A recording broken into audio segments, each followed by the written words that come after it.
Late in the summer of 1977, an historic mission of exploration was launched. Twin spacecraft, christened Voyager 1 and 2, broke free from the Earth's gravity on journeys to the outer reaches of the solar system. Their primary destinations were the four giant outer planets: Jupiter, Saturn, Uranus, and Neptune. For 13 years, the Voyagers probed these mysterious worlds at close range, while collecting data and transmitting stunning images back to Earth. Among thousands of pictures of planets and moons, perhaps the most memorable was recorded on February the 14th, 1990, when Voyager 1 approached the edge of the solar system, then turned back toward the Sun. With its wide and narrow-angle cameras, the spacecraft captured unprecedented views of our home star and 6 of its orbiting planets. One of them appeared as a small pale dot, engulfed by a ray of sunlight. It was the Earth, from nearly 4 billion miles away. While the world gazed intently at this pinpoint of light, timeless questions about its meaning, purpose, and significance suddenly took on new relevance. And once again, as in ages past, we paused to consider our planet's role within the grand scheme of the universe.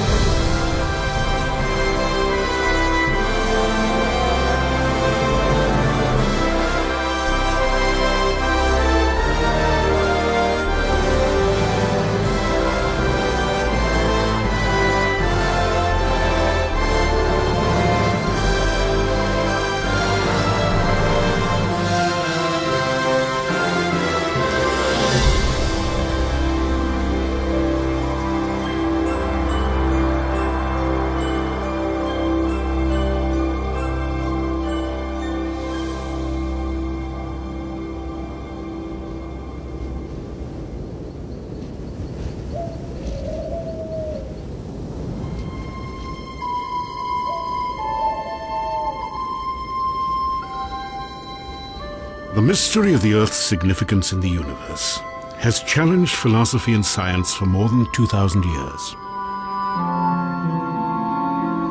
Early perceptions were shaped by the work of the Greek scholars Aristotle and Ptolemy. They taught that the Earth sat motionless in the center of the heavens while the moon, sun, and other stars and planets revolved around it. This geocentric view was the foundation of Western cosmology for 18 centuries. Then, in 1543, the Polish astronomer Nicholas Copernicus ignited a revolution. In his book on the revolutions of the heavenly spheres, Copernicus argued that the Earth was not stationary, but instead orbited with the other planets around the Sun. For the first time, a correct understanding of the mechanics and structure of the solar system was in sight. The idea of the moving Earth seemed to violate some fundamental principle, but Copernicus somehow had the mental power to imagine what even to him seemed absurd. So he thought the impossible. The Earth moves. And once you imagine the Earth moving instead of the Sun, the mathematics of that cosmic machine started to make sense. It was the key that unlocked one of the great mysteries of the universe. Copernicus had laid the cornerstone for modern astronomy. Yet, 400 years after his discovery, the empirical fact that our planet was not the center of the solar system had evolved into what is now known as the Copernican principle. The idea that the Earth occupies no preferred place in the universe. Copernicus had a theoretical way of explaining the apparent motion of the planets across the sky. That's all it was. It wasn't a theory that told us whether or not Earth was special, or whether we played some importance in the scheme of things, or whether every place in the universe was the same as every other place. Nevertheless, this reinterpretation of Copernicus became prominent in the 20th century. It's often called the principle of mediocrity. This principle says that our location and our status are mediocre, they're unexceptional. As a result, we should not assume that we are in any way privileged or that the universe was designed with us or beings like us in mind. The Copernican principle and the concept of the Earth's insignificance was popularized during the 1970s and 80s by the late astronomer Carl Sagan. In his best-selling book, Pale Blue Dot, Sagan wrote, "Because of the reflection of sunlight, the Earth seems to be sitting in a beam of light, as if there were some special significance to this small world. But it's just an accident of geometry and optics. Look again at that dot. That's here. That's home. That's us. Our posturings, our imagined self-importance, the delusion that we have some privileged position in the universe are challenged by this point of pale light. Our planet is a lonely speck in the great enveloping cosmic dark."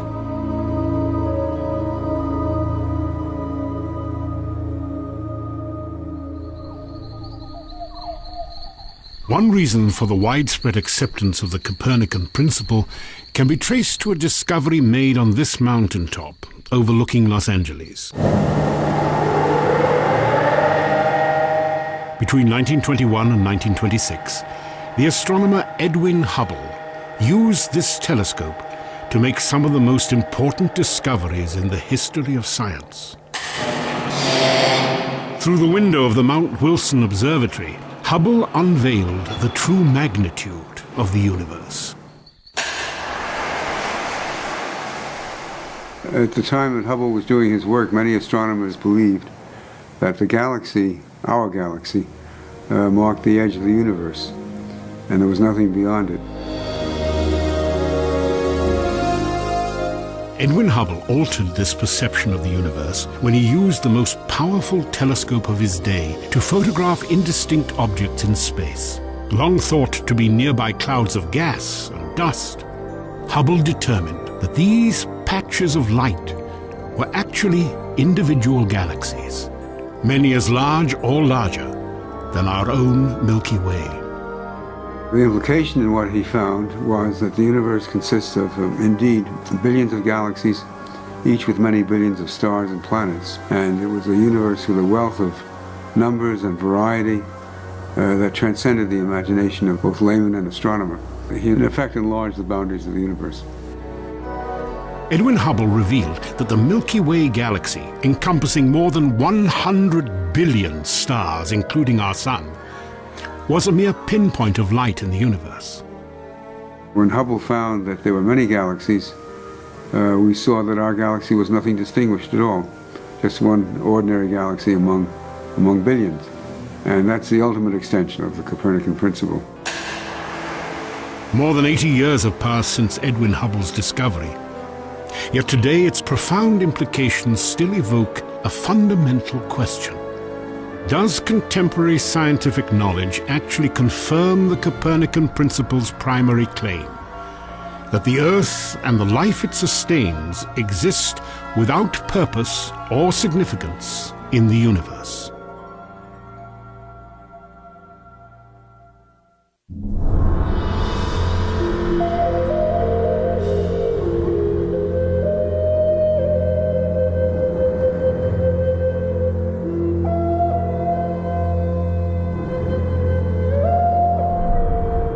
An outgrowth of the Copernican principle is the belief that habitable planets and complex life are abundant throughout our galaxy and the rest of the cosmos. Perhaps no scientific endeavor has been influenced more deeply by this idea than the research program called SETI. Well, SETI, which is, of course, the Search for Extraterrestrial Intelligence, is trying to do exactly that. We're searching for extraterrestrial intelligence. In other words, we're looking for aliens that are at least as clever as we are. Now, we try and do that not by trying to go there the way they do in the movies all the time, or waiting for them to come here. We try and find the aliens, if you will, at home on the basis of eavesdropping on signals they might be sending our way. So we use large telescopes pointed at other star systems to try and find these telltale signs that there's some cosmic company out there. Since 1960, SETI researchers have utilized radio telescopes throughout the world to monitor transmissions from distant regions of the Milky Way. While no definitive signs of intelligent life have ever been detected, these investigations have triggered much speculation about the possibility of extraterrestrial civilizations. Estimates vary all over the place. Carl Sagan thought there might be millions of civilizations that are kind of contemporaries of ours. I can imagine that within the Milky Way galaxy, the number of contemporary intelligent civilizations, I think, is probably in the thousands, maybe hundreds of thousands. But the bottom line, actually, when people ask, well, why do you think that they're out there, is that the universe is extraordinarily rich, extraordinarily vast. The number of stars that we can see, it's on the order of 10,000 billion star systems.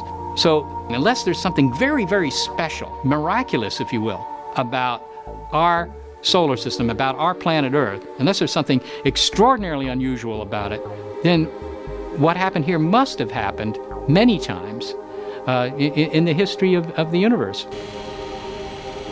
The assumption that habitable planets and extraterrestrial life are abundant has inspired not only the SETI program, but also the new science of astrobiology and the search for biological evidence of living organisms, past and present. Since 1995, this search has extended beyond our solar system, as astrobiologists have identified more than 100 planets orbiting nearby stars. Each of them is a gas giant, much like Jupiter.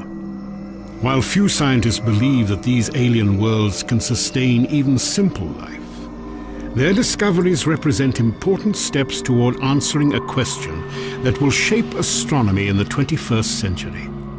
Are habitable planets rare or common in the universe? I'm an astrobiologist, and the area that I've done the most work in lately is the field of extrasolar planets. What motivates me is just to examine the conditions necessary for life and look elsewhere in the universe and see if those conditions are met anywhere else. And the answer could be yes, and the answer could be no, and either answer is interesting. Guillermo Gonzalez works as a research scientist in NASA's astrobiology program. His interest in this field is tied to his early fascination with the prospect of life beyond the Earth. I grew up in the 1960s, and like most other people of my generation, I was really amazed by the Apollo lunar landings, and that really inspired me and had something to do with my getting interested in astronomy. In my early years, I came to believe very strongly that there must be other civilizations out there and that the galaxy was teeming with life. And so I was a strong supporter of the search for extraterrestrial intelligence. My belief wasn't based on any real hardcore scientific arguments. It was just the impression that I had that the galaxy was such a big place. And I didn't give the other side of the equation much thought. In other words, there's two sides of the equation.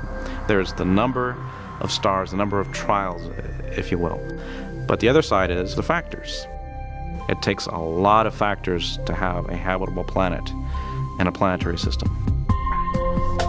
For Gonzalez and other astrobiologists, these factors, required for the Earth's habitability, became the focus of extensive research.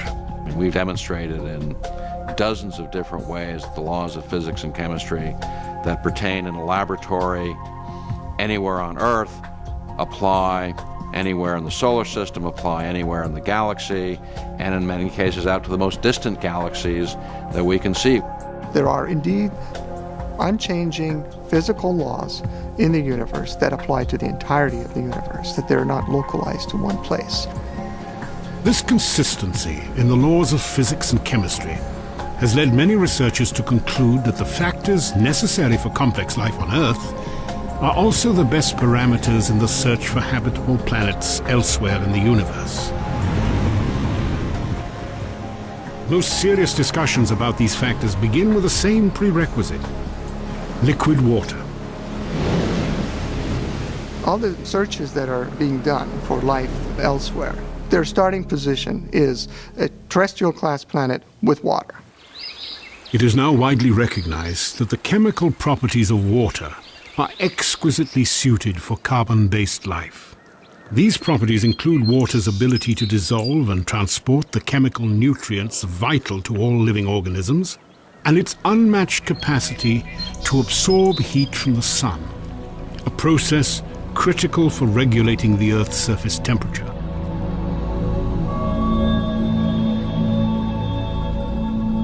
In liquid form, water is an extraordinary substance, and its existence hinges upon another factor essential to complex life: a planet's distance from its home star. It's like what they say in real estate: location, location, location. A habitable planet lives in what we call the Goldilocks zone. It's not too hot, it's not too cold, it's just right. And when I say just right, I mean just right for water. Liquid water really helps define the habitable zone. If it's too hot, again, the water just boils away. You just can't get condensed water. It's too cold, as in Mars today, it freezes out. Within our solar system, the habitable zone is relatively narrow, beginning well outside the orbit of Venus and ending short of the orbit of Mars. If the Earth were just 5% closer to the Sun, it would be subject to the same fate as Venus: a runaway greenhouse effect with temperatures rising to nearly 900 degrees Fahrenheit. Conversely, if the Earth were 20% farther from its home star, carbon dioxide clouds would form in its upper atmosphere, initiating the cycle of ice and cold that has sterilized Mars. The presence of liquid water is a necessary condition for life, but it's not a sufficient condition. After all, there may be liquid water under the frozen surfaces of Mars and Jupiter's moon Europa, but there's very little chance that complex life exists in either of these places. You see, contrary to what the Copernican principle might suggest, the recipe for life is much more complex than just add water. If a recipe for a planet capable of supporting complex life really did exist, then what ingredients beyond liquid water might be required? The list of necessary factors continues to grow. We live on this paper-thin crust. If the Earth's crust were significantly thicker, then plate tectonic recycling could not take place. The Earth's crust varies in thickness from about 4 to 30 miles. It consists of more than a dozen tectonic plates that are in constant motion. This dynamic geology regulates the planet's interior temperature, recycles carbon, mixes chemical elements essential to living organisms, and shapes the continents. Deep within the Earth's interior, the movement of liquid iron generates a protective magnetic field essential to complex life. If our planet was smaller, its magnetic field would be weaker, allowing the solar wind to strip away our atmosphere, slowly transforming the Earth into a dead, barren world much like Mars.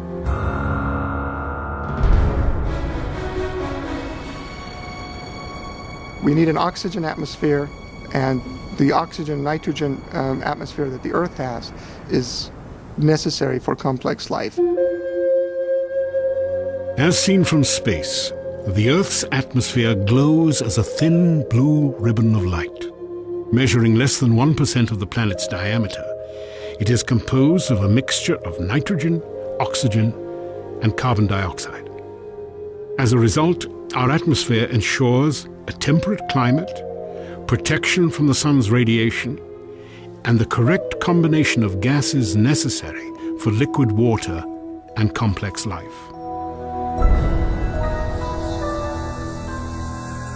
For a size of planet like Earth, our moon is big. The current thinking is that if our moon didn't exist, neither would we. 1/4 the size of the Earth, the moon's powerful gravitational pull stabilizes the angle of its axis at a nearly constant 23.5 degrees. This ensures relatively temperate seasonal changes, and the only climate in the solar system mild enough to sustain complex living organisms. If we find life out there, especially complex, or even intelligent life, it will be around a star similar to our own. We orbit what is known as a spectral type G2 dwarf main sequence star. It is well suited for our needs. If the Sun were less massive, like 90% of the stars in the galaxy, the habitable zone would be smaller. To remain within its boundaries, the Earth would have to be positioned closer to its star. Here, increased gravity would lock our planet's rotation into synchronization with its orbit. While one side of the Earth continually faced the Sun and increased radiation from solar flares, the dark side of the planet would lay shrouded in perpetual cold and ice. It is unlikely complex life could tolerate these drastic extremes in temperature. A lot of things went right on Earth to have yielded complex life, absolutely. The number of factors that have been postulated has grown. Currently, the typical number you would see is, in a typical list, would have something like 20. We find that we need to be at the right location in the galaxy, that we're inside the circumstellar habitable zone of a star, that we're in a planetary system with giant planets that can shield the inner planets from too many comet impacts, that we're orbiting the right kind of star that's not too cool or not too hot, that we're on a planet that has a moon that can stabilize the tilt of its axis, that we're on a planet that's a terrestrial planet, a planet that has a crust that's just thick enough that it can maintain plate tectonic activity, that has enough heat in its interior that it's still circulating its liquid iron core so it can generate a magnetic field, that it has an atmosphere that has enough oxygen to allow for complex organisms to survive, that it has enough water and enough continents to allow for the diversity of life or an active biosphere that you need to support complex creatures such as ourselves. All these factors have to be met at one place and time in the galaxy if you're going to have a planet as habitable as the Earth, which you need for complex and even technological life. In an attempt to estimate the probability of attaining this combination of factors simultaneously, some researchers have developed equations assigning a conservative 1 in 10 value to each factor deemed necessary for advanced life. If every element has to be there at the same time, you have to multiply the probabilities. And that's what makes the probability at the end so small. You've got 10% of this and 10% of that, and these things rapidly multiply to exceedingly small numbers. The numbers on the order of 10 to minus 15, which is 1/1000th of 1 trillionth. And it's a number like that that you have to compare to the 100 billion stars that are in the galaxy. 100 billion is a very large number, but 1,000th of a trillionth is much, much smaller. On their face value, these probabilities are speaking. What they're telling us is this can't happen, or this is very unlikely to happen in the galaxy. And that's where the evidence is pushing us. There are many probabilistic resources in the galaxy, but on the other side of the coin are all these factors that you need. You have to get just right in order to have just one habitable planet like the Earth. And that leads me to conclude that yes, we're rare in the galaxy.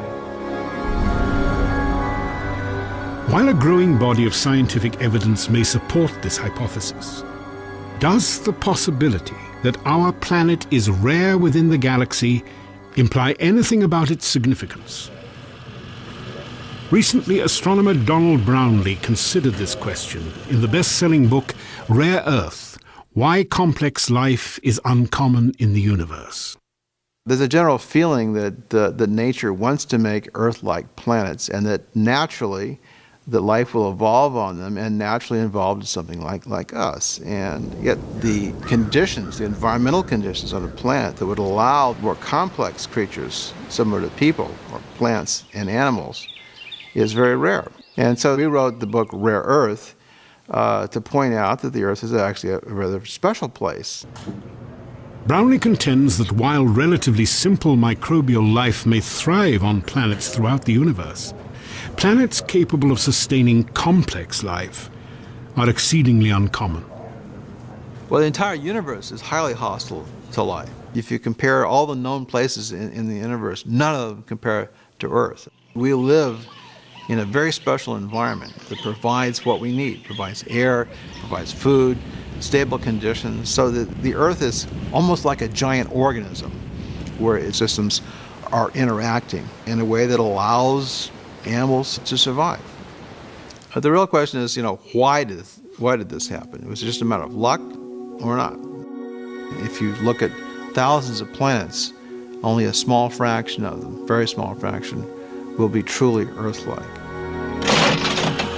So if we are very rare, we did win the cosmic lottery. So we're a lucky planet. We're just in a very fortunate place.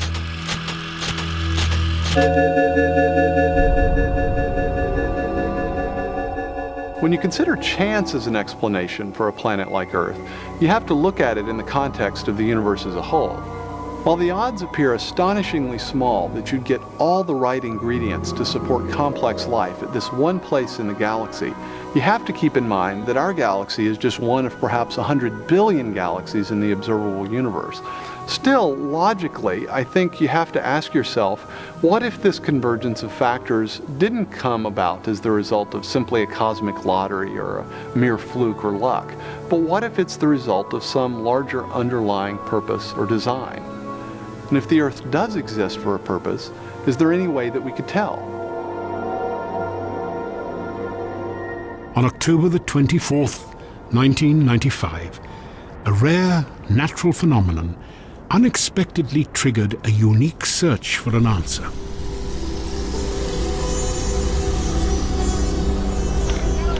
Oh, look at this sky! It started with an experience I had in 1995. I went to observe a total eclipse of the sun in India. It was my first and still only total eclipse of the sun. It was a spectacular event. It's just an experience for all the emotions.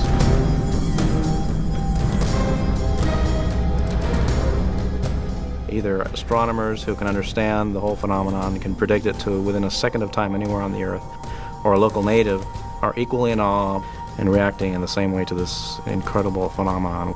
It really left a big impression on me. For 51 unforgettable seconds, Guillermo Gonzalez and thousands of others looked on in wonder at this rare astronomical event. Gonzalez would later reflect upon both the mysterious beauty he had witnessed in the North Indian skies and the factors that had made it possible. Fabulous! Fabulous! The requirements for producing a total eclipse of the sun are a luminous body, in our case the sun, an eclipsing body, in our case the moon, and then an observer platform, in our case the surface of the Earth, and they all have to be in a straight line in space. The apparent size of the moon in the sky has to be almost exactly the same as the apparent size of the sun in the sky. They're both about half a degree. The sun is 400 times bigger than the moon, but it's 400 times further away. So there's this coincidence people have noted for centuries, but they just said, oh, well, it's a coincidence, and shrug their shoulders. As Gonzalez examined this rare alignment of sun, moon, and earth, he recognized the importance of these celestial bodies to the existence of complex life on our planet. The gravitational pull exerted by our moon, for example, is strong enough to regulate the Earth's climate by stabilizing its tilt and helping to circulate the warm and cold waters of its oceans, while our planet's distance from the sun permits both liquid water and an oxygen-rich atmosphere. You have to have the right distance of the observer's home planet from its host star, and you have to have a large moon, and so there's this very strong overlap between the requirements for producing eclipses and the requirements for habitability, for having a planet that can support life. In 1999, Gonzalez described this relationship between our survival and our ability to observe solar eclipses in the journal Astronomy and Geophysics. His ideas intrigued philosopher Jay Richards. I've been focusing my research in cosmology, and in particular on applying probability theory to the fine-tuning of the laws of physics. I had a strong sense that this evidence pointed toward some sort of wider purpose to the universe. Then I read Gonzalez's work, and I had the same feeling that he did, that perfect solar eclipses were sort of the tip of the iceberg, the first instance of an entire class of evidence that provides a way for judging if the universe is the result of a fluke or some impersonal process or the result of purpose or design.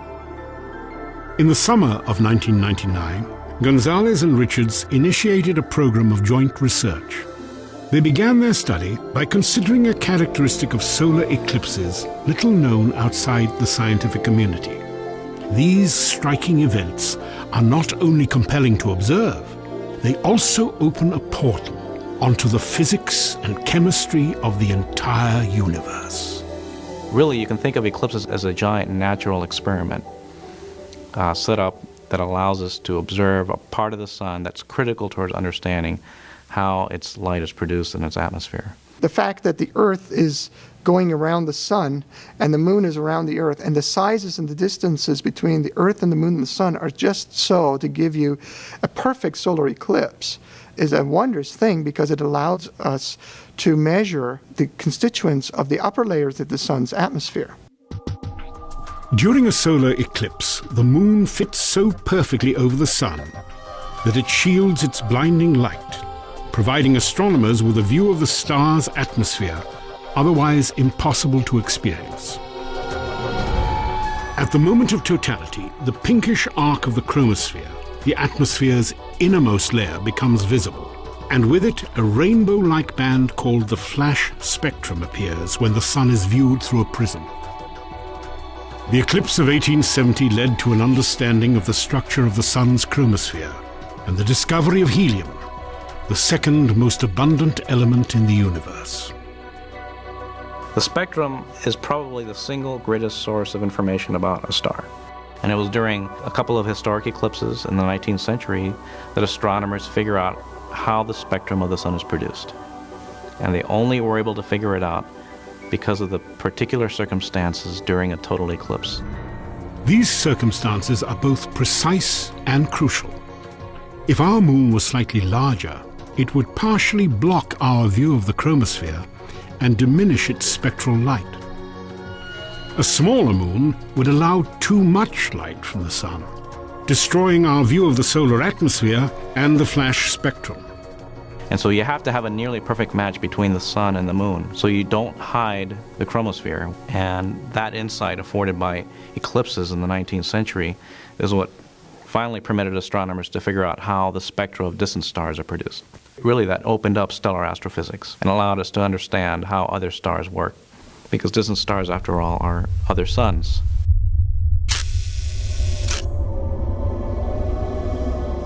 The relationship between eclipses and scientific discovery was also revealed in the spring of 1919.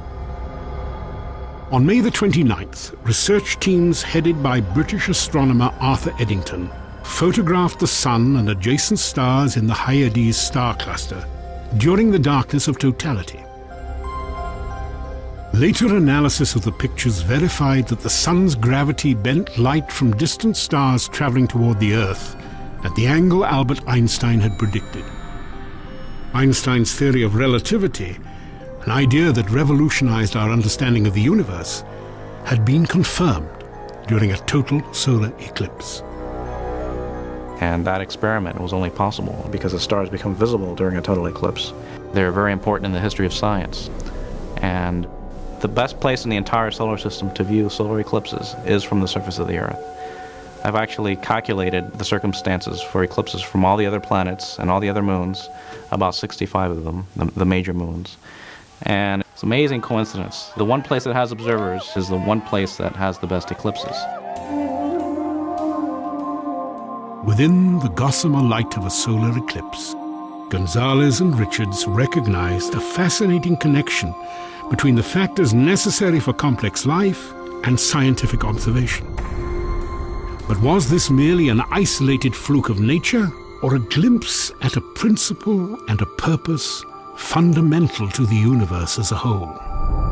That was the million-dollar question that we continually had before us. What if those things that make a planet habitable also make that planet the best place for making scientific discoveries? That is, what if those rare locations in the universe that are compatible with observers like ourselves are also the best places overall for making observations? For 3 years, Richards and Gonzalez meticulously tested their idea against evidence gathered from a wide range of scientific disciplines. In the 2004 book, The Privileged Planet, they published their hypothesis. The same narrow circumstances that allow us to exist also provide us with the best overall setting for making scientific discoveries. In the book, we detail more than a dozen examples of this correlation between life and discovery. And these aren't quirky, marginal examples. Each treats a condition critical to its respective scientific field. Some deal with remote things, like the nature of galaxies. Others are much closer to home. While a perfect solar eclipse was the catalyst for Gonzalez and Richards' hypothesis, their observations would never have been possible without another, more familiar example of the correlation between life and discovery: the atmosphere of the Earth. It's striking when you see pictures of the Earth from the Apollo missions or other spacecraft, and you see this very thin layer of the atmosphere surrounding the Earth that sustains all the life that we know on Earth. And so you need a certain mix of elements to support a complex biosphere like ours. Not just any atmosphere will do. Our appreciation of the Earth's atmosphere has increased significantly during the last 40 years, as exploratory spacecraft have probed the solar system. These missions have confirmed that within the Sun's family of more than 70 planets and moons, the Earth is one of 7 bodies enveloped by a thick canopy of gas. Yet among these 7, only the Earth's atmosphere can sustain complex life. And only the Earth's atmosphere is transparent. It's an atmosphere that's made up of mostly oxygen and nitrogen with very little carbon dioxide and very little other carbon compounds or atoms in the atmosphere that gives you a transparent atmosphere. If we had too much carbon in the atmosphere, we get hazes, organic hazes in the atmosphere, like you see on the large moon Titan, for example. The dense shroud of gas that blankets Saturn's largest moon resembles the atmospheres surrounding Neptune, Uranus, Saturn, Jupiter, and the greenhouse cauldron of Venus. None of these alien worlds know the stars, or even offers a clear view of the sun.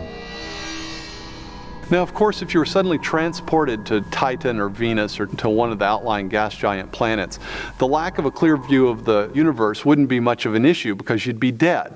But that's precisely the point. If we're right, if the conditions for habitability and scientific discovery appear in the same places, then you're going to get conditions like you do on Earth, an atmosphere that sustains complex life like ourselves and also enables scientific discovery of the universe around us. The virtues of such an atmosphere are continually tested. As the Earth moves through space, it is bombarded by radiation from throughout the universe. This radiation is emitted by the Sun and other celestial objects, including supernovas and distant galaxies. It reaches our planet in wavelengths described as gamma, X-ray, ultraviolet, visible, infrared, microwave, and radio. Together, they comprise the electromagnetic spectrum. Almost all of these wavelengths are invisible to the eye and either lethal or useless to organic life. Yet within this spectrum of frequencies, a thin sliver of radiation proves essential to plants, animals, and human beings. In other words, there's really just a very narrow part of the electromagnetic spectrum that's going to be useful for living processes like photosynthesis. It's not as if life could have evolved to use gamma radiation or X-ray radiation or something like that. There's really just a narrow part of the spectrum that would be useful to life processes. Well, as it turns out, that's also the same narrow part of the spectrum that is the most informative about the various structures that we discover in the universe around us. These specific frequencies that enable plants to manufacture food and astronomers to observe the cosmos represent less than 1/1,000,000,000 of a trillionth of the universe's range of natural electromagnetic emissions. Fortunately, it is the type of light our sun produces in abundance, and that most easily penetrates the filtering shield of our atmosphere to reach the surface of the Earth. It's a remarkable coincidence that the kind of atmosphere that's needed for complex life like ourselves does not preclude that life from observing the distant universe. It's a surprise. It's something that you wouldn't expect just chance to produce. Why would the universe be such that those places that are most habitable also offer the best opportunity for scientific discovery?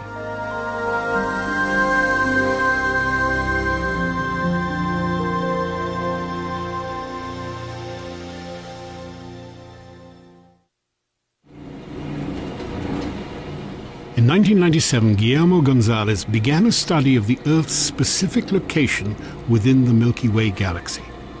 It would eventually lead him to more evidence of a correlation between life and discovery. Just as our location in the solar system is optimized for habitability, so is our location in the galaxy.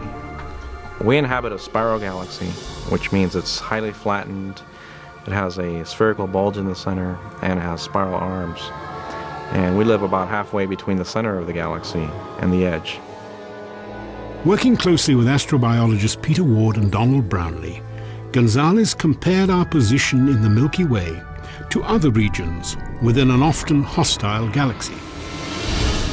The galaxy has a lot of dangers, and perhaps the most dangerous place in the galaxy is the galactic center. Well, in the center of the galaxy, this density of stars is very high, and there are more supernovas and stuff. And there are things that could harass life right in the dead center regions of our galaxy. You also have the giant black hole at the very center of the galaxy. And if it were to have a close encounter with a star passing near it, it would rip it to shreds and form an accretion disk around it and emit lots of radiation, particle radiation and electromagnetic radiation, gamma rays, X-rays. While a black hole, exploding stars and deadly radiation would make complex life virtually impossible near the galactic core, the outer edge of the Milky Way poses other challenges to habitability. In the outer regions, the situation is much more subtle. We live on a planet made out of iron, magnesium, and silicon, and oxygen. If we went in the more distant regions of our galaxy, out towards the outer edge, the abundances of these elements are lower. There probably aren't enough heavy elements to build Earth-sized planets that can support life. So there's a happy median between the dangerous galactic center and the outer edge of the galaxy. Gonzalez, Brownlee, and Ward labeled this region, where complex life is possible within the Milky Way, the galactic habitable zone. Their theory was first published in 2001 and has since received growing acceptance among astrobiologists. There's a lot more research that needs to be done to determine just how wide the habitable zone is. But I think there's general agreement that yes, there are definitely places in the galaxy that you cannot have civilizations because they're very dangerous. And there are places where you just have a very low abundance of heavy elements. While these obstacles to habitability are minimized far from the core and edge of the Milky Way, Gonzalez has also identified large areas within the galactic habitable zone itself, which are less hospitable to complex life. Even within the habitable zone in the galaxy, it's broken by the spiral arms, which are dangerous places. That's where most of the supernovae go off in the galaxy. That's where the star formation is taking place. We don't want to be too close to a spiral arm. We want to be outside the spiral arm at about the right region of the galaxy. It appears this is precisely where the Earth is located, in the relatively safe and uncrowded region between the Sagittarius and Perseus arms of the Milky Way. Location is everything, and so we occupy that special place in the galaxy where habitability is optimized, threats are minimized, and we have enough building blocks to build an Earth. Guillermo Gonzalez and Jay Richards have conducted research on another facet of the galactic habitable zone. They now argue that the Earth is also located in the best setting within our galaxy for astronomical research. As it turns out, our position in the universe is not only critical for life, but it's also surprisingly important for making scientific discoveries. We're located near the midplane of the galaxy, a very highly flattened galaxy, between spiral arms in a region with very low dust extinction. While we are in the plane of the galaxy, that does not obscure a large part of the sky, so we can have very clear views. For more than a century, this nearly ideal platform of observation has enabled astronomers to study the structure of the Milky Way. Looking toward the constellation Sagittarius on a clear night, for example, we see that the stars in our galaxy are not uniformly distributed across the sky. Instead, they appear as part of a concentrated band, a flattened disk of stars, dust and gas, 100,000 light-years in diameter. The Milky Way band in the night sky is us looking edge-on into the plane of the galaxy. If we were living in the center of the galaxy, things would look much more spherically distributed. And so it will be very hard to distinguish things that are inside the galaxy from things that are outside.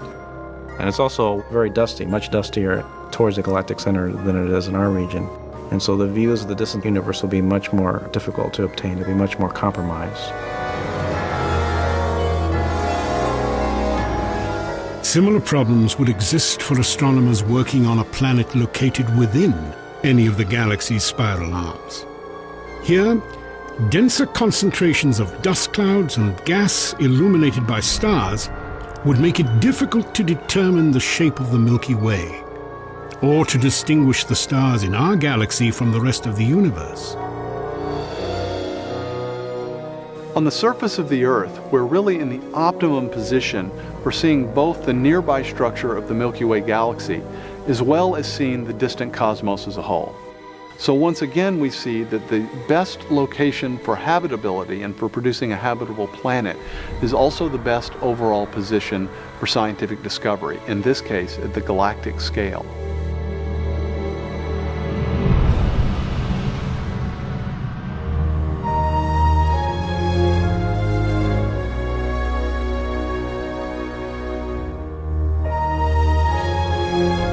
For centuries, the fact that we can discover things about the universe has really been something of a mystery.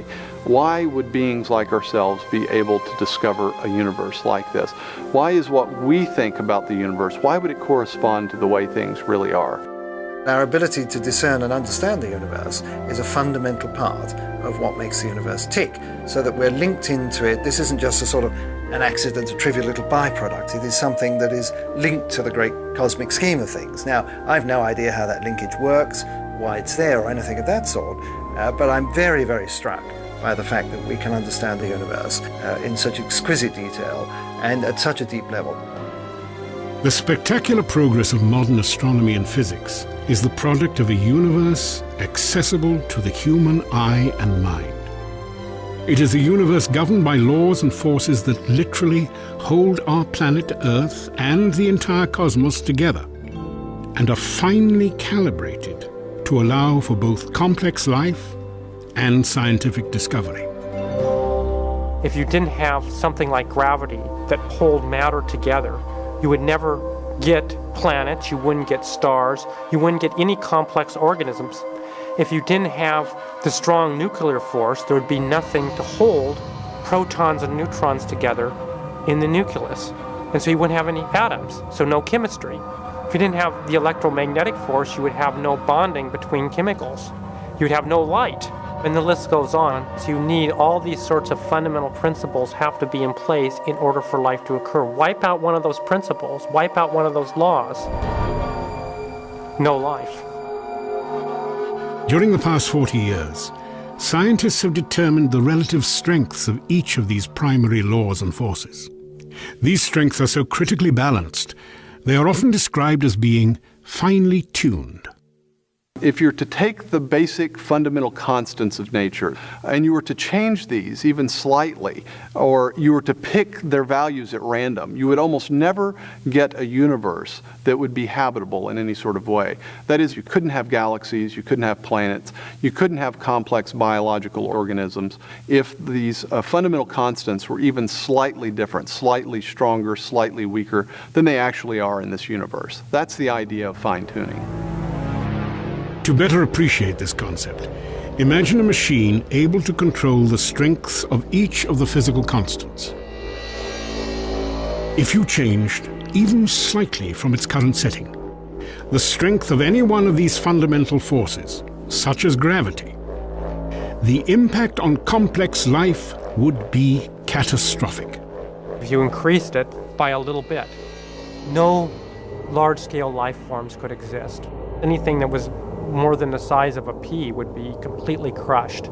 So you might be able to get life of a very, very primitive sort, such as bacteria, but you could never get conscious observers. Now, this is one of a long list of properties in underlying physics that seem to be prerequisites for a universe with life.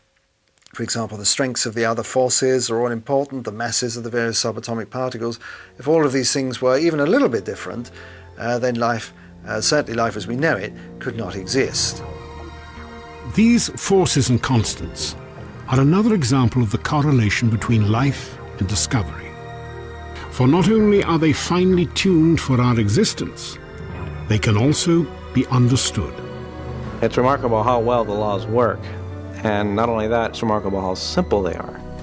And that also is related to the discoverability of the laws.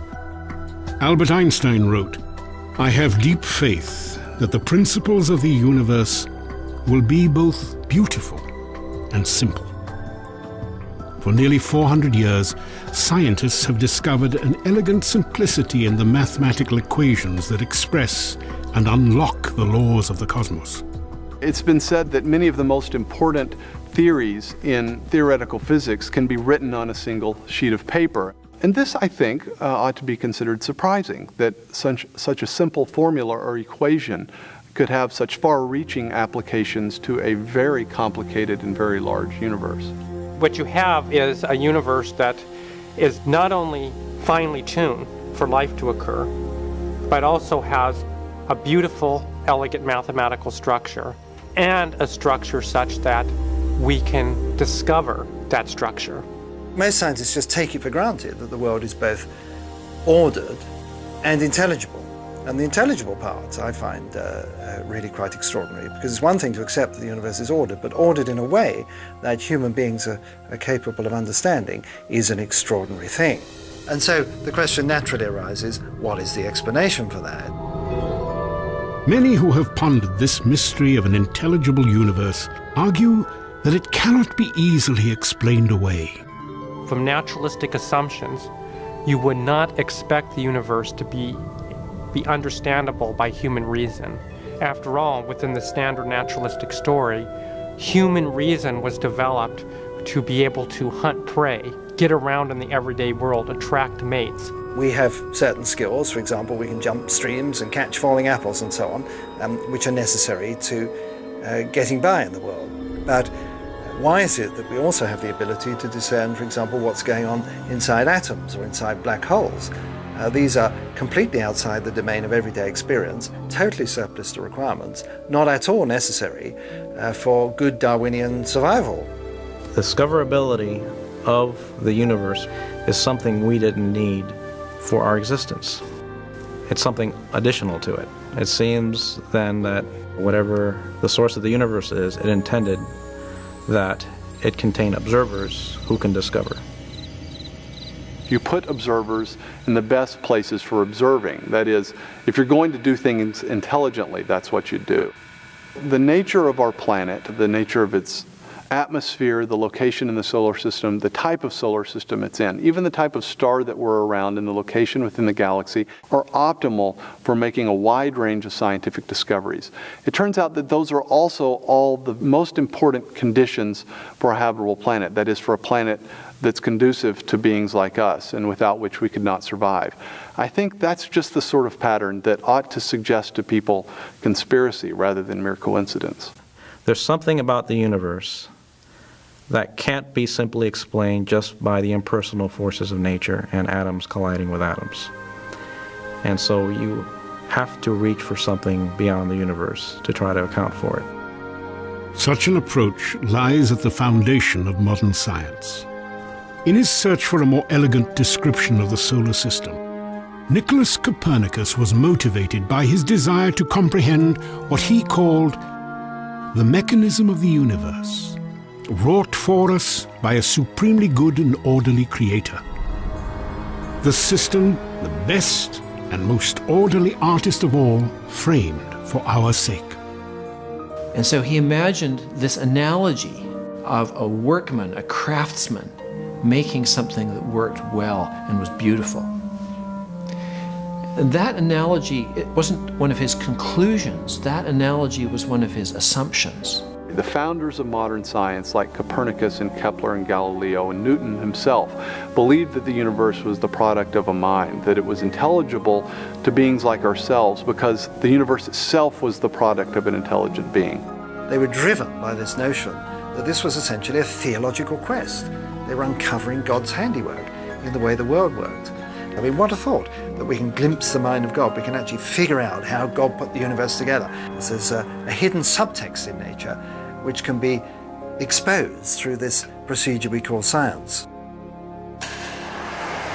Though most scientists no longer think in such explicitly theological terms, recent evidence may again point to an Earth far different from the contemporary image of a pale blue dot lost in a cosmic sea.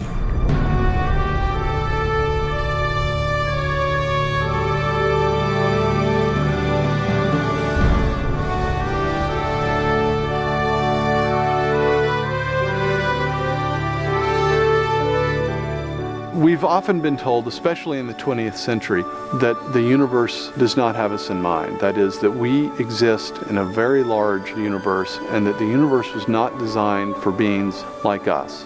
We are simply life that happened to come about on a tiny little planet surrounding a tiny insignificant star in a run-of-the-mill galaxy within a very large universe that was not intended. Our argument suggests something completely different. It suggests that the universe was intended, that the universe exists for a purpose, and that purpose isn't simply for beings like ourselves to exist, but for us to extend ourselves beyond our small and parochial home, to view the universe at large, to discover the universe, and in fact, perhaps, to consider whether that universe points beyond itself. As we gaze ever deeper into the universe, we are inevitably drawn back to timeless questions. What is the source of the cosmos? And what is our purpose within it? While answers will always be debated, valuable new insights are now at hand, emerging from a corner of the universe where complex life and scientific discovery have converged on an extraordinary planet called Earth.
The specific challenge we have in the Origins program is to actually look for planets like the Earth around nearby stars. The nearest 50 to 150, maybe a few hundred stars. We want to be able to look at those stars with a mission we call the Terrestrial Planet Finder, block out the light of the parent star, and see if we can see the light of individual planets orbiting those stars. From that information, see in fact if those planets could be habitable or in fact are inhabited by at least some primitive life forms that could have affected the atmospheres of those planets. You certainly want to understand how many rocky-sized planets the size of the Earth, give or take a factor of 2, there might be.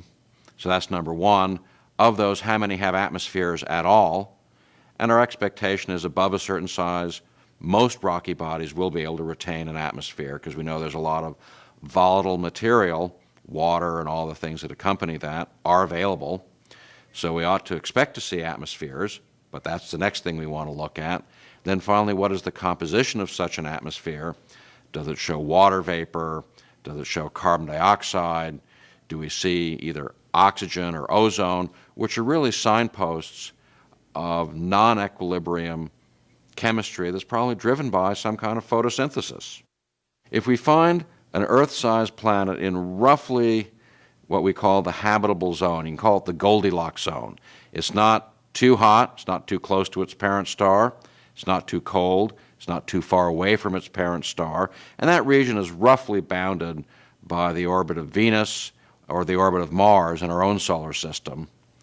If we found a habitable, a terrestrial planet, our planet our size, in roughly that region, there'd be a good prospect that, depending on how other variables played out, that would be a habitable planet. Is life an imperative from the laws of physics and chemistry, or is it a very rare fluke thing? Again, we don't know. Theoreticians will say, yeah, life should be everywhere. If you give water, elements, and energy, life should just happen. Might be that way. Might be there's some little magic ingredient we don't know about. But we'll try and make that susceptible to an observational program over the next 10 to 20 years. 10 years from now, we'll know what stellar systems nearby have planets at the level of a few Earth masses from the SIM mission. We'll know the average number of Earth-like planets around stars like our Sun in general from the Kepler mission, and we may be getting the very first observations from Terrestrial Planet Finder itself, asking the question, where are the actual Earth-like systems? Do they have atmospheres? What's in those atmospheres? And does the content of any of those atmospheres suggest the presence of life? Oh, I think this is the most exciting scientific question that we can address in the 21st century in terms of astronomy, at least. Cosmology was really the study of where did we come from. We've been studying that really for almost 100 years now, this modern cosmology. And we're now simply starting a new investigation of understanding the formation of planets and the search for life, and I think it's a 100-year quest, and we're just at the outset of it, and that makes it a very exciting time to be involved.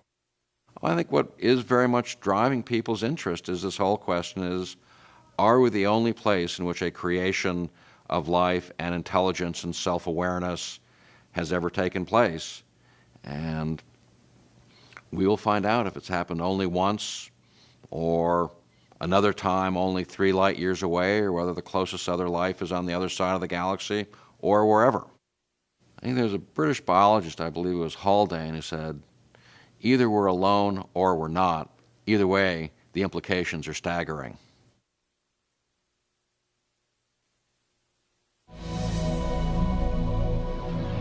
The worldview of the scientists, even the most atheistic scientists, is that essentially of monotheism. It is a belief which is accepted as an article of faith that the universe is ordered in an intelligible way.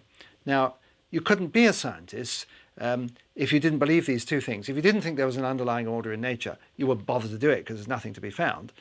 And if you didn't believe it was intelligible, you give up because there's no point if human beings can't come to understand it. But scientists do, as a matter of faith, accept that the universe is ordered and at least partially intelligible to human beings. And that's what underpins the entire scientific enterprise. And that is a theological position. It's absolutely clear when you look at history. It comes from that theological worldview. That doesn't mean you've got to buy into the religion or buy into the theology, but it is very, very significant in historical terms that that is where it's come from, and that scientists unshakably today retain that worldview as an act of faith. You cannot prove it logically has to be the case that the universe is rational and intelligible. It could easily have been otherwise. It could have been arbitrary, it could have been absurd, it could have been utterly beyond human comprehension. It's not. And scientists just take this for granted for most part, but I think it's a really important point that needs to be made.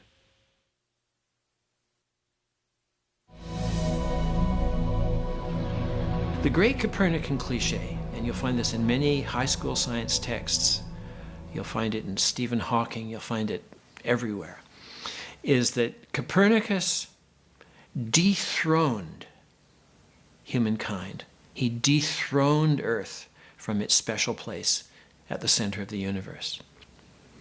It was a demotion. And Carl Sagan talks about a great series of demotions for humankind, beginning with Copernicus. But if you think about it, to be demoted means to be taken down a notch.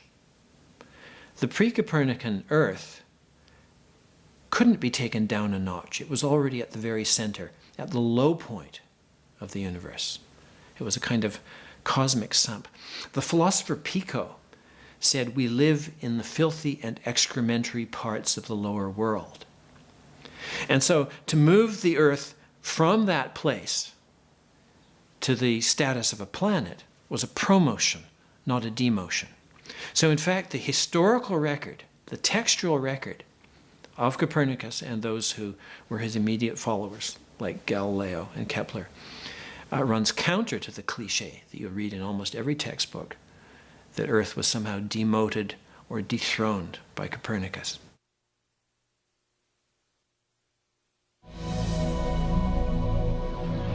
Well, let me be very plain. I don't like the term Copernican principle because Copernicus isn't responsible for it. It's an actual misinterpretation of what Copernicus taught. Copernicus, in spite of what some historians of science tell you, really believed that the creation, in some profound and meaningful sense, was for us. Propter nos is the term he uses in Latin.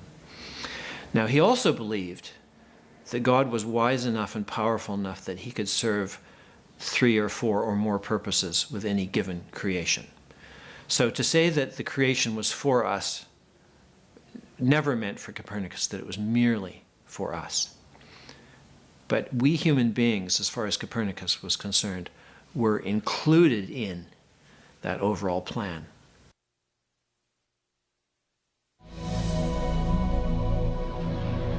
The Kalam argument is deceptively simple in its formulation. It consists of basically 3 steps. Premise 1 is that whatever begins to exist has a cause. Something cannot come into being uncaused out of absolutely nothing. Whatever begins to exist has a cause. Premise 2 is that the universe began to exist. And from those 2 premises, it follows logically, therefore, the universe has a cause of its existence. Whatever begins to exist has a cause. The universe began to exist, therefore the universe has a cause of its existence. And the remarkable development that has occurred during the 20th century is that for the first time, we now have solid scientific evidence for the truth of that second premise that the universe began to exist, so that this is no longer a matter of armchair cosmology pursued by philosophers. It's now a matter of simple scientific fact pursued by cosmologists.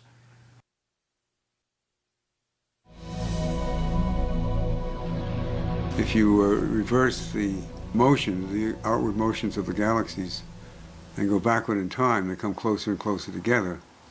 And you reach a point finally where they're nearly infinite in density and temperature. And farther than that you can't go. So there is a beginning. There is a point in time from which it all started. And that's a remarkable thing because it has a very strong theological flavor to it. And that intrigued me because I am a and agnostic. And if there was a beginning, a moment of creation in the universe, then there was a creator. And a creator is not compatible with agnosticism. And I found that message so interesting that I felt a strong compulsion to share it with others. And so that's why I wrote that book.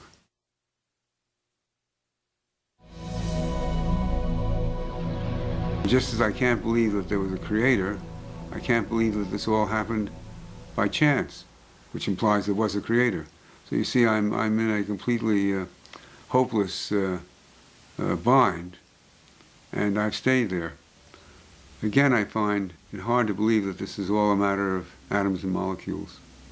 And so I try to fit into my concept of the world the conclusion that there is a larger force of some kind, which we can call God, or you can call it whatever.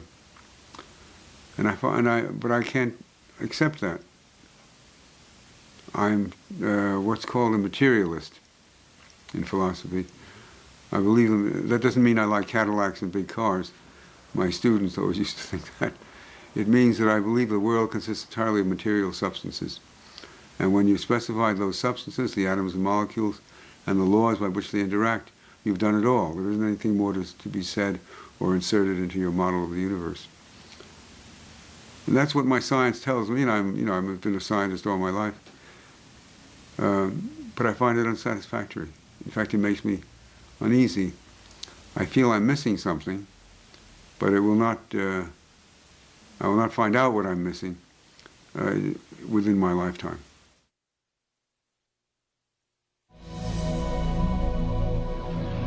The fine-tuning concerns two features of the observable universe.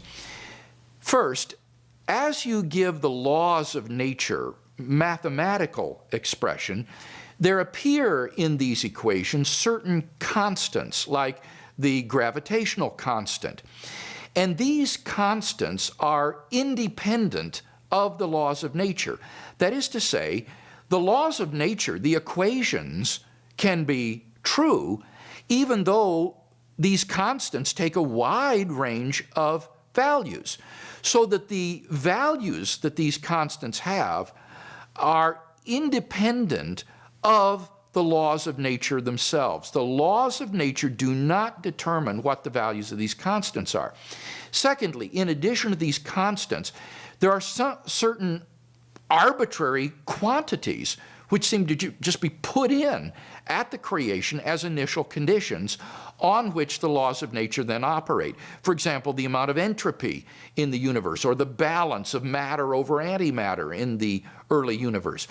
And what scientists have discovered within the last 3 or 4 decades is that in order for intelligent life to exist, all of these cosmological quantities and constants have to fall in to an extraordinarily narrow, I cannot convey how almost infinitesimally narrow a range of values. Otherwise, the universe would be life prohibiting.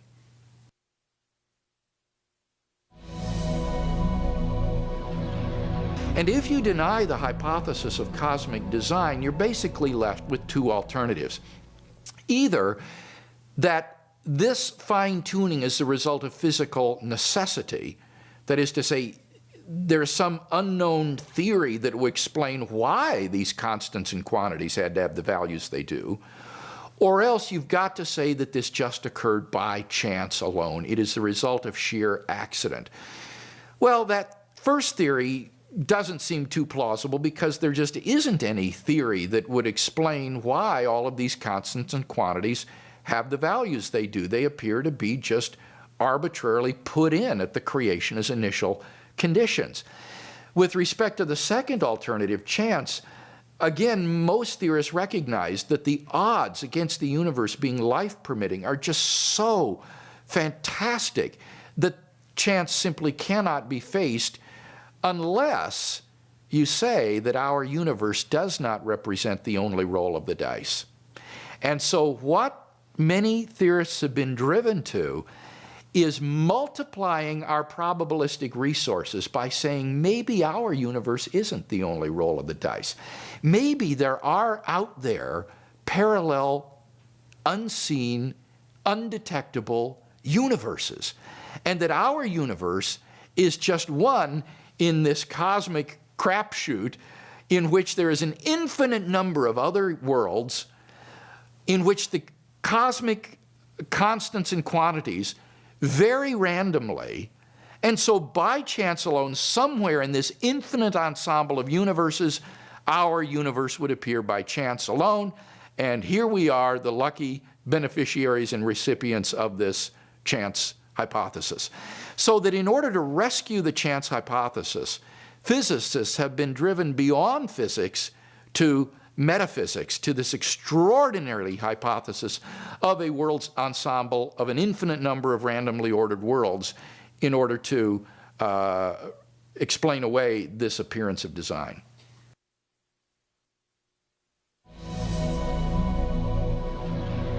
The multiple universes idea scientifically is very problematic because we could never test it. Other universes could never be observed, so they'd always be on a theoretical basis. So it'll be untestable, and it's a kind of metaphysical argument.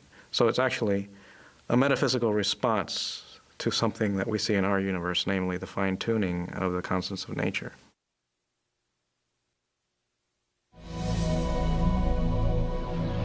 I think if you talk to the people who do this at a day in, day out business, the biochemists who understand what are the things you need in chemical processes to make life possible, they would all say that biochemistry favors carbon-based.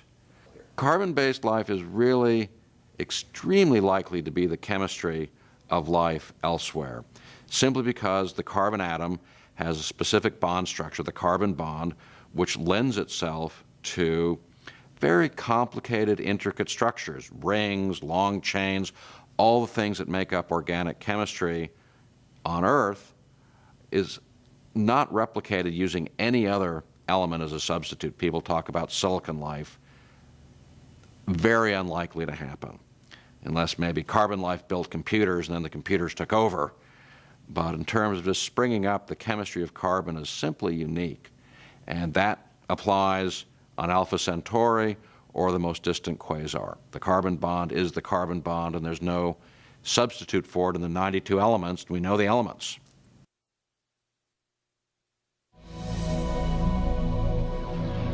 Sometimes people will object that we have what's called a sample size of one. In other words, usually when you're developing an argument, you want to be able to compare the thing you know with some other things that you know about.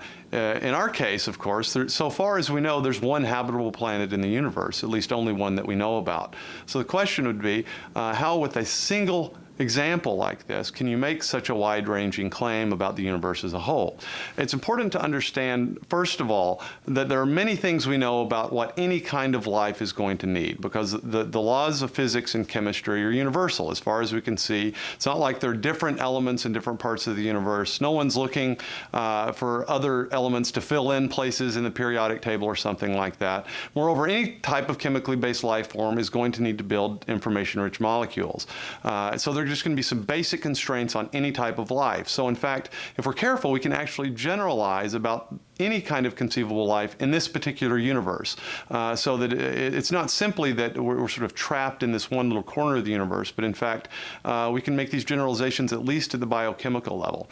Secondly, while we do in a sense have a sample size of one, we can do a whole lot of comparing about different places in the universe. We have a pretty good idea, for instance, of what solar eclipses are going to look like someplace else on another planet. We have a pretty good idea of what sorts of things you could see and measure in the center of the galaxy or in other types of galaxies, the sorts of things you could learn and have difficulty learning around different types of stars. Our argument isn't simply that all these types of scientific discovery would be impossible everywhere else. It's comparative. We're saying when you consider all the types of things you need to discover, the sorts of questions that you want answered in science, that our environment provides the best overall conditions for scientific discovery in a wide range of scientific disciplines. So we think we can make some fairly certain generalizations about the things that obtain here and the things that would need to obtain anywhere, both for life and for scientific discovery.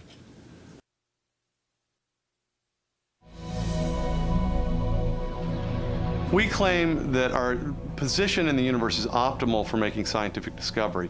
But when we say optimal, we mean that in a particular sense. And it's the idea that engineers often talk about as constrained optimization. And what constrained optimization refers to is the fact that when someone designs something, when an engineer, for instance, designs a laptop computer, he's not simply going to design it for one parameter, for one variable. The best laptop computer is not going to simply be the fastest laptop or the laptop with the largest screen, because there's going to be multiple competing objectives. So the best laptop is going to be the best overall compromise of these competing objectives. So the best computer would be the one that balances cost, ease of use, screen size, resolution, CPU speed, price, and these sorts of things. When you find the best sweet spot where all these things converge, that's going to be the best laptop. In the same way, we say that the Earth is the best overall environment for making a wide range of scientific discoveries, from geology at the small scale to nearby planetary science, to discovering the laws of gravity from our planetary neighbors,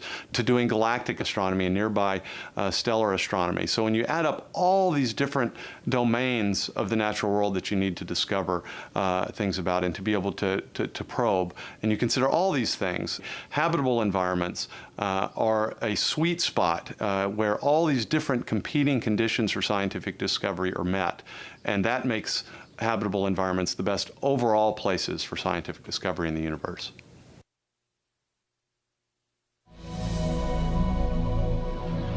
Our argument is based upon very specific empirical pieces of evidence. In other words, I think this evidence has very important implications, but it doesn't have very specific philosophical or metaphysical presuppositions. The argument is based upon very specific empirical facts and observations about the location of the Earth within the solar system, of the stars around us. That is, it's based on pieces of evidence like the location of our sun within the galaxy, the type of galaxy that you'd need to have a habitable planet, the location within that galaxy that you'd need to have a habitable planet, and the sorts of things, on the other hand, that you'd need to make scientific discoveries. These are things about the physical universe. These are not pieces of evidence based upon religious text or based on highly controversial philosophical assumptions. So the argument is based upon specific empirical evidence about the physical world, but it has very wide-ranging philosophical and metaphysical implications. But there's a difference between an implication and a presupposition.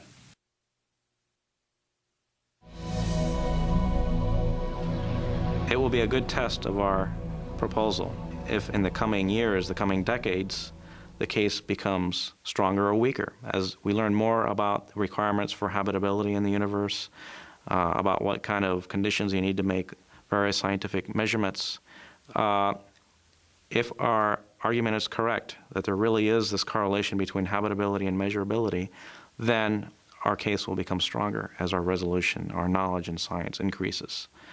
If we're wrong about it, then our case will become weaker as knowledge increases. So the coming few years will be a good test, because there is a lot of research taking place in astrobiology. So there's no question new data will be coming in, and there will be the opportunity to see if our hypothesis passes the new tests or not. I'm confident that it will.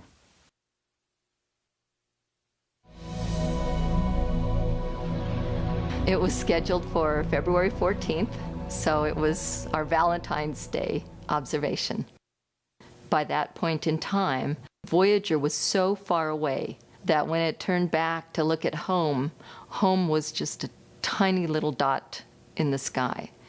And the data came back. We had to play it back several times over several deep space stations. And at the time, it was my job as working for the Voyager imaging team to go through the images that the spacecraft acquired during cruise, it was a routine part of my job to go through the images and make sure that they had been taken successfully.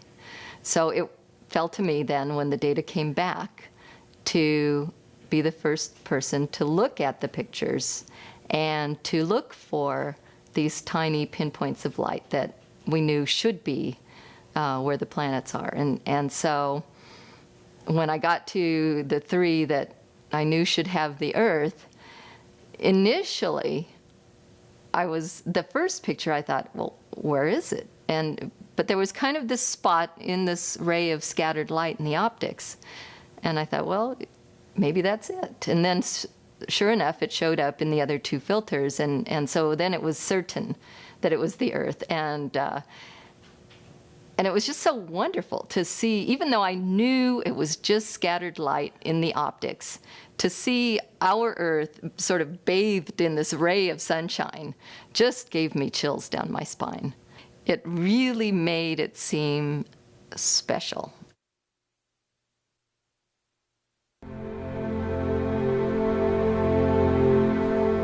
Between 1921 and 1929, Mount Wilson Observatory was the site of some of the most important discoveries in the history of astronomy.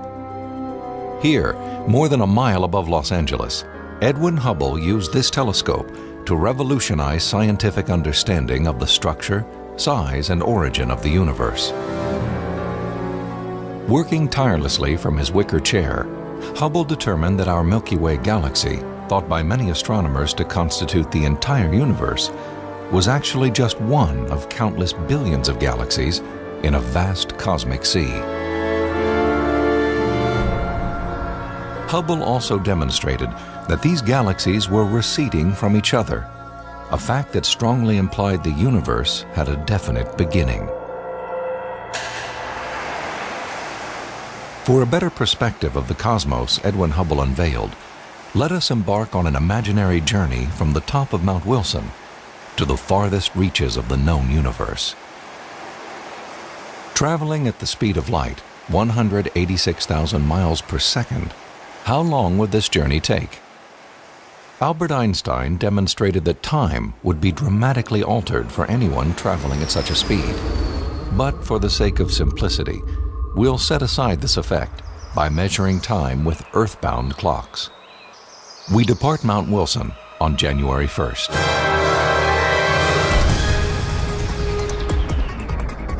Hurtling through space, we quickly pass the orbit of Mars in just 4 minutes, 30 seconds. We continue on, past Jupiter and the other gas giant planets, Saturn, Uranus, and Neptune. And 5 hours and 30 minutes after leaving the Earth, we fly past Pluto and its companion moon. Our journey has taken us more than 3.5 billion miles to the outer limits of our solar system. And back at Mount Wilson, it's still January 1st. We now take our first steps into interstellar space. Behind us, our neighboring planets and the Sun quickly disappear from view. The void of space is broken only by the glimmer of stars so distant they do not yet appear to move, even though we continue to travel at the speed of light. A year passes, then 2 years, 3, 4 years. Finally, on April 19th of the 5th year, we reach the Alpha Centauri system, the nearest stars to our Sun. We have traveled nearly 25 trillion miles, yet our journey has barely begun. We are now 10 light years from the Sun, far enough out in space that the stars within our galaxy appear to converge. 100 light years from the Sun, patterns of gas and dust from an arm of the Milky Way galaxy surround us. 1,000 light years. The galaxy's arms and central disk become more defined. Yet it is not until we've traveled at the speed of light for 100,000 years that the entire spiral shape of the Milky Way is recognizable. From here on, each point of light we see is no longer an individual star, but an entire galaxy composed of billions of stars. 5 million years after beginning our journey, the Milky Way is recognized as part of a cluster of at least 30 galaxies, known as the Local Group.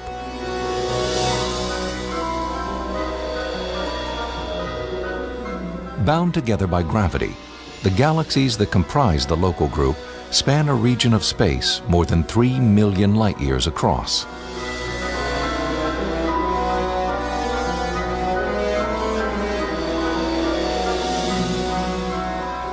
"50 million light-years out, we encounter the large Virgo cluster, containing more than 2,000 galaxies. And so it goes, as we continue to travel deeper into the cosmos. We pass cluster after galactic cluster, each a building block of a far greater framework. 1 billion years pass. 5 billion. 10 billion. Finally, after 14 billion years, we are able to discern the large-scale structure of the entire universe.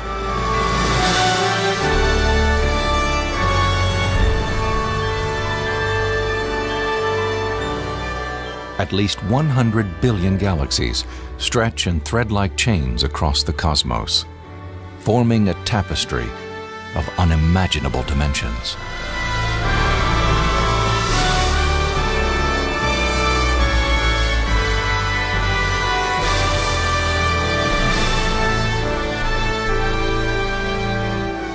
Today, scientists still ponder the source of a universe where uniformity and precisely balanced laws and constants enable us to survey its size and structure, to contemplate its origin, and to appreciate the profound reality of our existence within it, upon a remarkable blue planet, well suited for both life and discovery.